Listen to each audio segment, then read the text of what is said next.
dia, boa tarde e boa noite. Meu nome é Mariana de Paula Torres, eu sou aluna de Ciências Biológicas de Bacharelado na Unirio e sou aluna de IC voluntária do professor Satish Kumar. Hoje eu vim apresentar um pouco sobre o trabalho intitulado Comentários acerca de um breve levantamento bibliográfico sobre as teorias da origem da vida. Então, para começar a falar de um assunto tão denso, tão profundo e tão amplamente estudado, eu acho que um ponto inicial legal para a gente tratar é o vitalismo. O que é o vitalismo? O vitalismo foi um pontapé inicial para diversos estudos de acordo com as respostas que ele propunha para essa pergunta tão densa que é o que é a vida, né? O conceito do vitalismo, ele propõe que a diferenciação entre os seres vivos e os seres não vivos se dá a uma característica, uma propriedade quase que metafísica, intrínseca e exclusiva a essa natureza viva que a gente conhece, né? Ou seja, essa característica imaterial, ela é capaz de originar os fenômenos da vida por si só. Hoje em dia a gente sabe com mais propriedade, né, que na verdade isso é devido a características biológicas, químicas e físicas. E foi a busca por respostas mais satisfatórias que impulsionaram diversos cientistas a intensificarem seus esforços, né?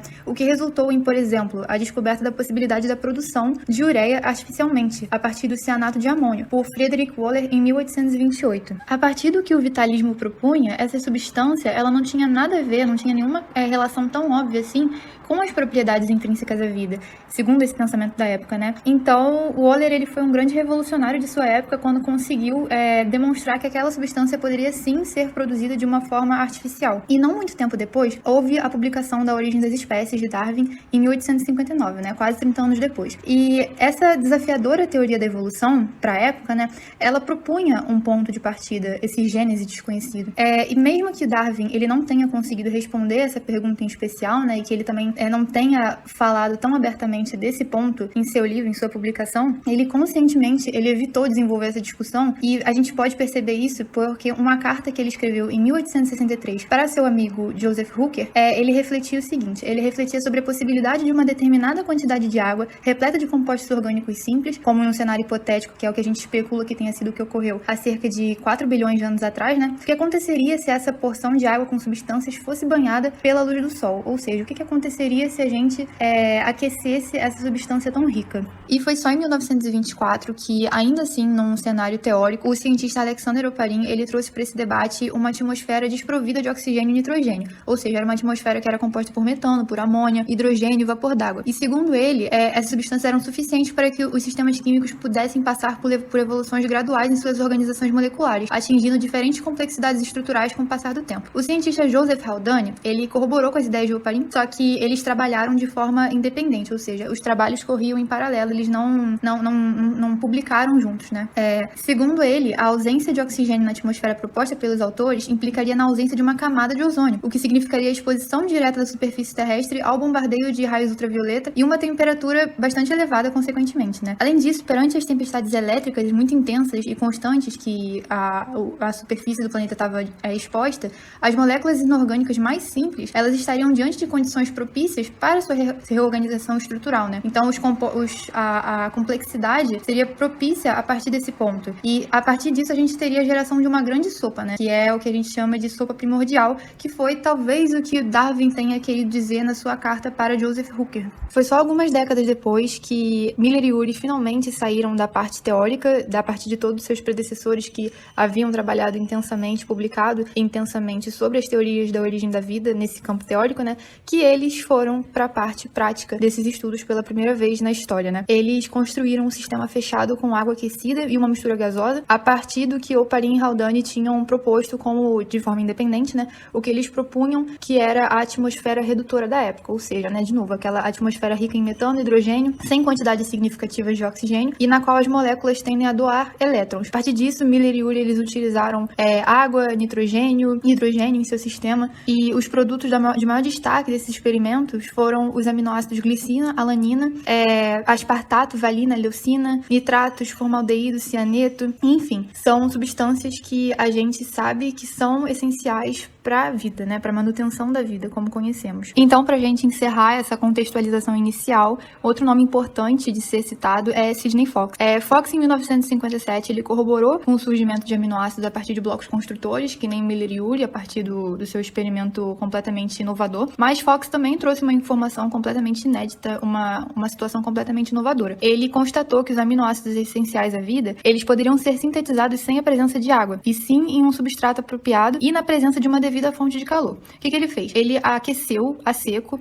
uma substância rica em 18 aminoácidos a 60 graus Celsius. E ele constatou a obtenção de pequenos polipeptídeos que ele chamou de proteinoides. Recentemente, levantaram-se hipóteses de que a síntese de moléculas mais complexas podem ter ocorrido em superfícies rochosas e de argila presentes na Terra primitiva, né? A Terra primitiva que a gente tanto debate como é que era esse cenário, como que era a sua conformação. E a hipótese de Fox foi a seguinte: a água dos oceanos ela pode ter trazido as substâncias orgânicas simples para a terra firme e as depositado em superfícies ricas em zinco e ferro, que são metais catalisadores de reações químicas, né? Então, sendo assim, todos os procedimentos bioquímicos que já foram citados, eles poderiam ocorrer só que na ausência de água. O Fox também notou, quando as soluções quentes e saturadas de aminoácidos resfriaram, que as grandes quantidades de microesferas uniformes e firmes que ele encontrou, elas eram elásticas, que elas eram parecidas com o que o Oparin tinha trazido nos estudos dele. Ele reparou o surgimento de estruturas similares, mas que ele chamou de coacervados. Mas mesmo assim, né, como é que monômeros, aminoácidos e nucleotídeos poderiam se organizar em macromoléculas biologicamente funcionais, né? Essa é a grande pergunta. Reações químicas podem ocorrer rapidamente na presença de catalisadores como metais e que estão presentes na argila, por exemplo, a pirita,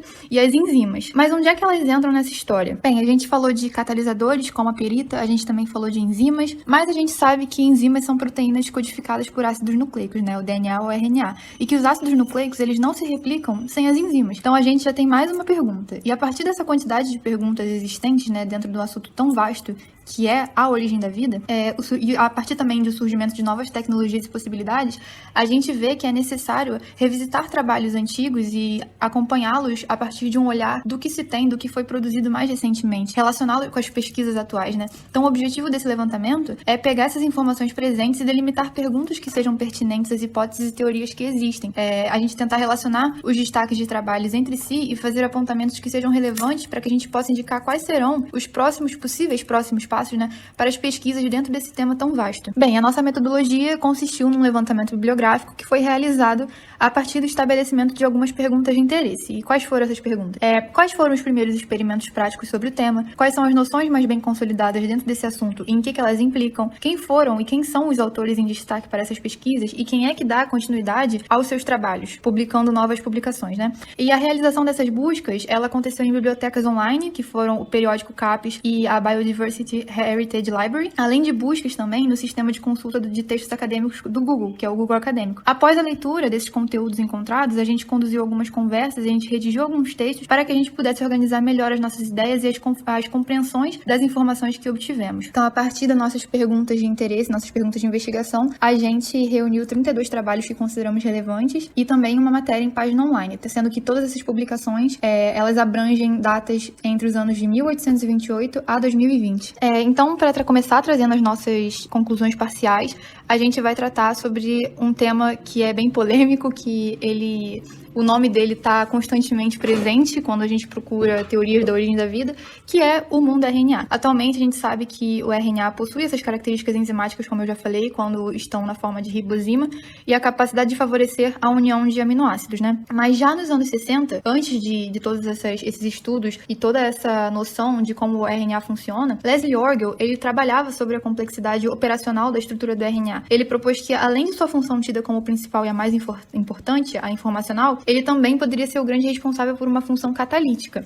O Orgel, ele não estava especialmente interessado em descobrir quem surgiu primeiro, se foi o DNA ou o RNA, que também é uma polêmica, uma problemática que tenta ser resolvida até hoje. Mas ele estava, sim, interessado em saber o que poderia ter ocasionado a organização de um suposto mecanismo replicante. E foi em 1986 que o Walter Gilbert, muito inspirado em Orgel, ele foi a primeira pessoa que utilizou o termo mundo RNA, que é um conceito que consiste em moléculas de RNA compondo uma população, né? Como assim? Diversas estruturas de ácido ribonucleico competindo entre si a partir do momento em que havia uma pressão seletiva agindo sobre eles. As moléculas que melhor se adaptaram às condições ambientais, elas tinham a se estabilizar, né? E seriam capazes de se replicar mais vezes e passarem à frente a sua conformação estrutural, aumentando a sua percentagem no pool de moléculas, digamos assim, e corroborando com o desaparecimento das moléculas menos estáveis. É o que a gente conhece como seleção natural. Segundo o mundo RNA, acredita-se supôs que, juntamente ao surgimento de um código genético, a partir desse estabelecimento de quem era mais estável e quem não era, surgiram mecanismos que propiciaram a geração de um sistema enzimático otimizado, uma vez que esse seria separado do sistema informacional. Pressupõe-se que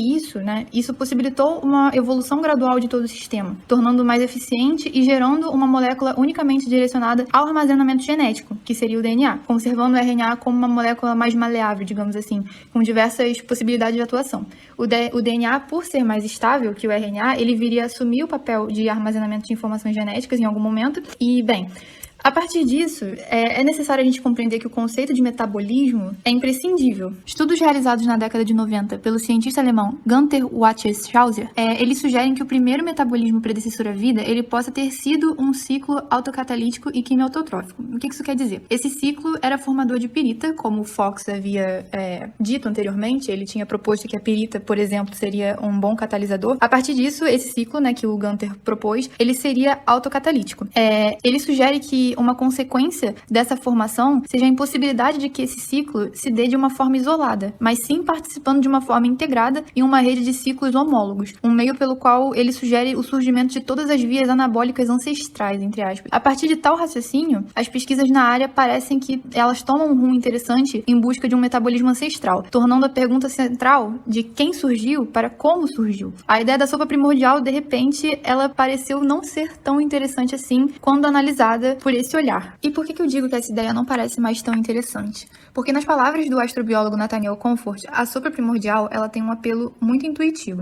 E o que ele quer dizer com isso? Ele compara a teoria da sopa primordial com a teoria dos respiradores hidrotermais. E quando ele trata da sopa primordial, ele fala que a sopa primordial age como se, postula como se a vida acontecesse de uma forma milagrosa, após um ciclo gradual que vai sempre por um caminho, digamos assim, para cima. Enquanto na teoria dos respiradores, o acontecimento de vida, para ele, parece inevitável. Mas o que são os respiradores hidrotermais, Os respiradores, eles foram descobertos em 1977 nas fendas de Galápagos. E em 1979, grandes chaminés de origem vulcânica foram descobertas nesses respiradores, expelindo fluidos ácidos e quentes, em elevadas profundidades oceânicas. E o que isso tem a ver com a origem da vida, Assumindo o exemplo de um fluxo de prótons em uma célula, por meio de sua passagem através de uma membrana, que porta a enzima produtora de ATP, e consequentemente acarreta em sua ativação, o geólogo inglês Michael Russell, ele propôs que a origem da vida provavelmente teria acontecido em algum ambiente que possuísse esse fluxo de prótons natural, em uma escala maior, mas sim, da mesma forma que